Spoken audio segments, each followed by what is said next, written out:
Yo soy Pablo Emilio Escobar Gaviria. Mis ojos están en todos lados, o sea, ustedes no pueden hacer una puta sola mierda en el departamento de Antioquia sin que yo me entere. Sí, señores, no pueden mover un dedo. Un día yo voy a ser presidente de la República de Colombia.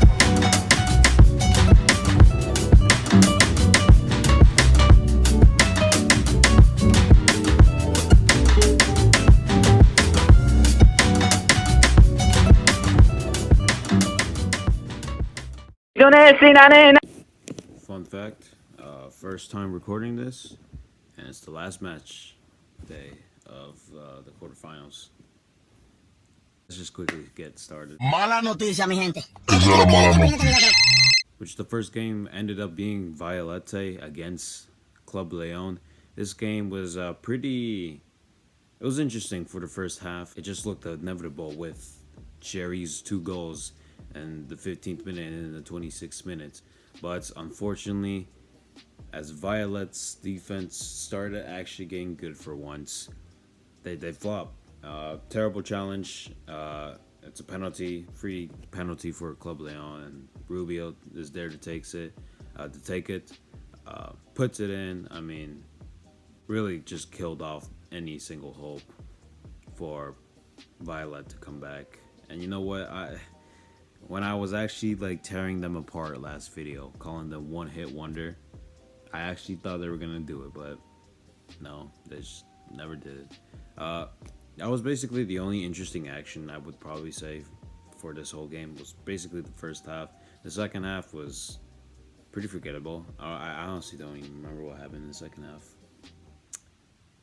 But yeah, it ends up being 2-1 for the game. And yes, I get that Violette, they're the first Haitian club to win against a Liga MX opposition, but like, does it really matter at the end of the day? They didn't really win the tie, so I don't know.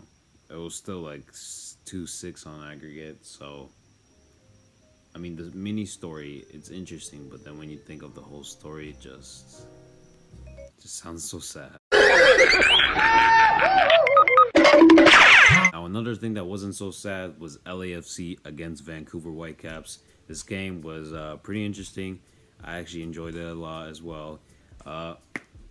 Guys, Carlos Vela actually finally got the score. When was the last time he scored?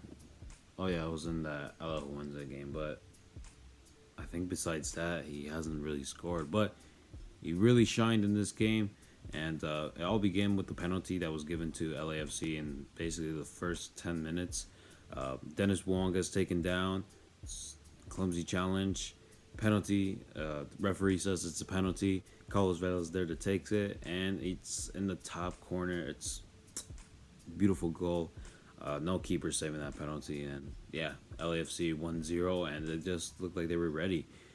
Just a whole different environment compared to the Alajuelense second leg. Carlos Vela also didn't stop scoring, as in the 31st minute he scored again from a beautiful ball from Elie Sanchez.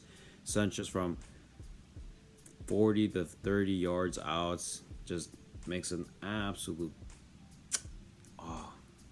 I'm still thinking about it too, guys. I'm still thinking. And that also wasn't the only banger scored in this game, because in the 65th minute, Jose Cifuentes scores an absolute missile that just hits the post out of both sides and it dinks it in. I mean, it was a very bizarre goal, but at the same time, it was a chef's kiss. Beautiful. It was a beauty. It was beautiful. And that was basically it. I mean, this was pretty much a dominant performance from LAFC. I mean, Dennis Bouanga, he didn't really get the score, but I mean, the man was still on his menace arc.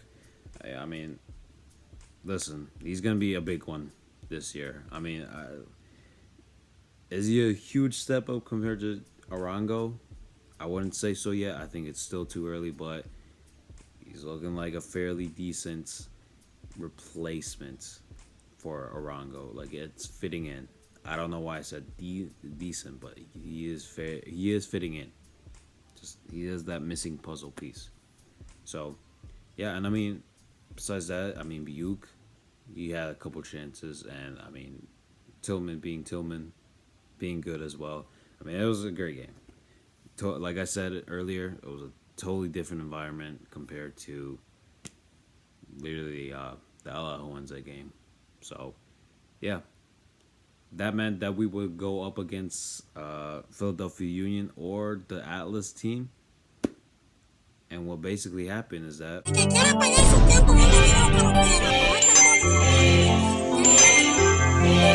this game was pretty interesting. I actually enjoyed this game.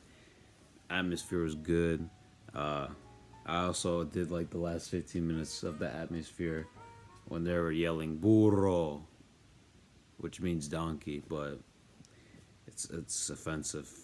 I guess you can't make jokes like that. But hey, Quinones opens the scoring for the Atlas in the 11th minute, and like I just predicted last week, it just looked like it was going to be inevitable for Atlas to score in the first 15 minutes, or the first 10 minutes, I said, but it was the first 15 minutes. Like, the environment is just so hostile. I just didn't know that Philadelphia were going to keep it together, and they were kind of shaky at times in this game. But you know what? They got it through, and Carranza, 28th minute, he scores. Looked like it was called offside. It was not offside. I mean, they look at VAR, and you know what? Without VAR, MLS would, I guess, not do well.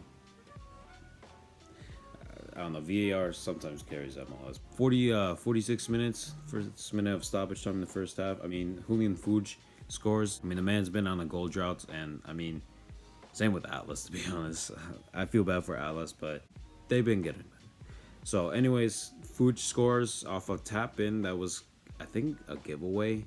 It was just pretty shaky on the defense. Like I said, I mean, there were moments like those that were just sprinkled in throughout the game.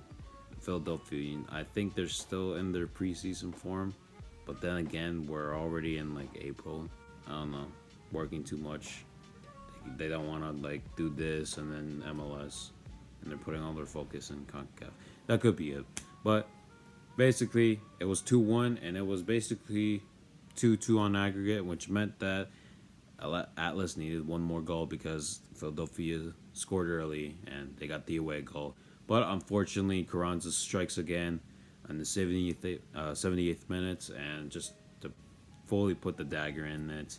I mean, they could score 2 more goals, I guess, but I don't know. It was the 80th minute. Atlas, listen, I get that they're in turmoil right now, but I think they should not fire Benjamin Mora yet. I think he's still learning, because I mean, he played the Malaysian side last season, or I think his last team. That's a better word. His last team was a Malaysian side, and they won the Malaysian Premier League. I think that's what it's called. But they won that, and he's still learning. I mean, he's back to his native country. I can tell you, it's a totally different environment, totally different game compared to back in Malaysia. So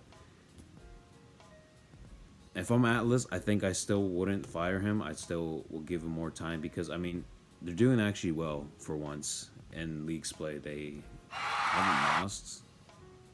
No, they didn't lose to Suarez, but they've been doing better. They haven't been losing for fun. So if I'm Atlas, I think I'm still keeping Benjamin Mora. I mean, the man's he's still learning. He's getting that experience. So this game was it was a learning experience. I think this tournament was a learning experience, and we'll have to see if it's terrible next week or whenever they play in Liga MX. Then I'll take back what I said. But for now, I think Benjamin Mora, he's got Atlas in good hands for now. They just need a little bit fixing, especially after that terrible season and Apertura or Clausura. I don't know. Mira bien, hijo de tu puta madre. Soy mencho, güey. Relaja tu puta gente. And finally, guys, we had Tigres against Motagua. Tigres were basically in the mud. I was basically just saying, hey, you know what? They're not really good. I mean, they were supposed to have Diego Coca night and day as their manager. Then he goes to the Mexican national team. And then we have Marco Ruiz, which starts to get good. Same old Tigres, but these last couple matches have just been very poor. I would say that very unconvincingly. They win their matches unconvincingly as well. I mean, it was just a ticking bomb for him. I think it was just fate. Fate. He was destined to fail, I guess, at Tigres. Jojo reference in this. And here comes Sidolby with, I mean, he's a Uruguayan, got some experience with Santos Laguna, but did I just speak in Spanish for once? And this was his first game in charge, so it was gonna be interesting. And it was interesting. It just looked like the old Tigres was back. It was a whole different environment compared to Marco Ruiz. I mean, Gignac opened the scoring. I mean, in the early 20th minutes, he really did need that. I mean, the man hasn't been scoring a lot in quite a while, and I think he definitely really needed that. I mean, the pressure was building up. I mean, that whole team, the pressure is building on. I mean, when you have a club that big of a size that spends a lot of money, I mean, the pressure's going to be on you. And listen, Motagua, I love them. I was like a simp for these guys. I preferred them being the dark horses compared to Violette. I'll be honest with you. But this game was very, very poor, okay? This basically showed me that I'm an idiot sometimes and I just smack around Violette for fun. Because, I mean, they were doing so well in the early ties. Like, in last game, the first leg, they were doing so well, and then they just got tired. And it was basically the same story for this game. I mean, yes, they were down 1 goal, but they kept pushing and pushing defensively because they only needed 2 goals. It was basically the same thing because they'd be waiting, instead of leading in the tie, they still be moving on because of the away goal. Just basically the same thing from Pachuca.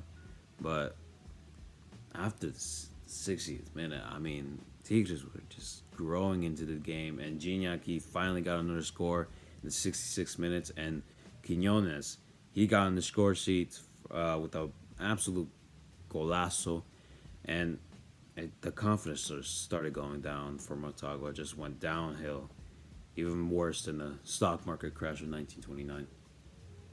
I mean, after that Gignac second goal, it just went downhill, like I said earlier. And, I mean, Nico Ibanez, I don't really watch Tigres, but honestly, I might just even say he scored his first goal for Tigres in the 90th minute.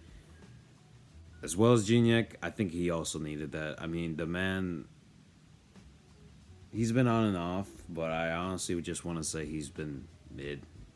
He's been very poor for Tigres. So, yeah, and it ends just like that. 5-0 on the game and 6-0 on aggregate. Tigres move on to the semifinals as they will face up against Club Leon. Yeah, I mean, I feel bad for Motagua, but come on, man. As soon as that Gignac goal went in, the first one, I honestly kind of just saw the tie over because their offense is just terrible. Seriously, if Motagua was good offensively, I think they'd be in the finals by now. I honestly think so. But their offense is worse than my performance in AP Bio. By the way, guys, I'm supposed to be doing this reading guide because I have a test tomorrow, and I haven't done it. And it's 4 a.m. So, yeah. Now, before I cry myself to sleep, let's go ahead and do some little predictions for our semifinals. I guess the first one, we'll just go back to Liga MX. And we have Tigres against Club Leon.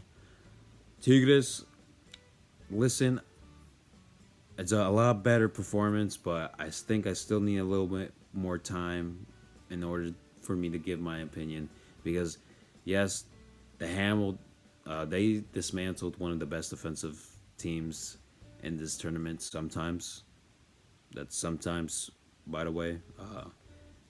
I also would like to say that Motagua are the biggest on and off team, I swear.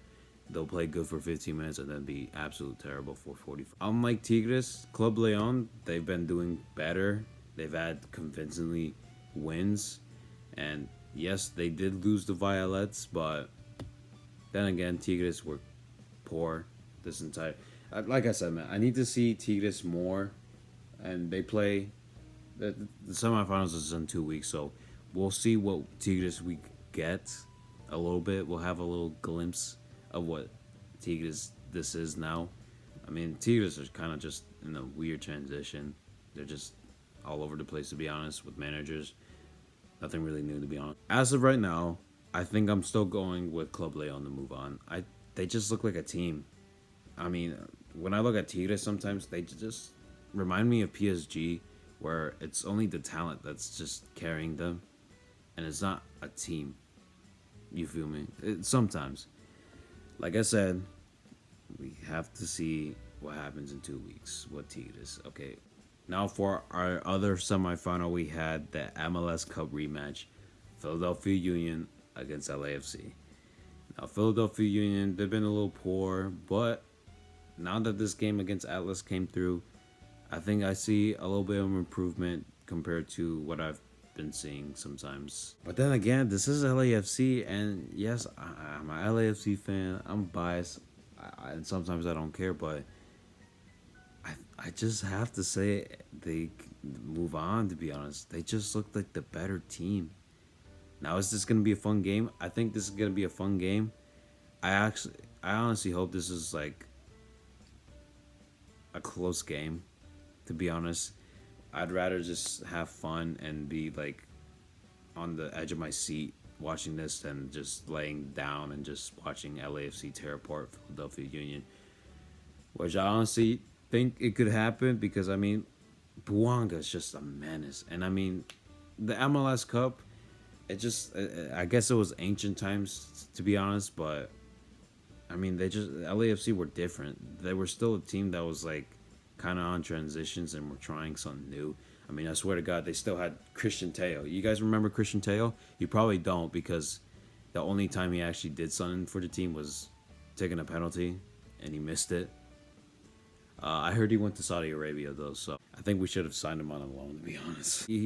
Buke is just more of a menace than Gareth Bale. Sometimes Gareth Bale was just kind of a ghost, like Pesci.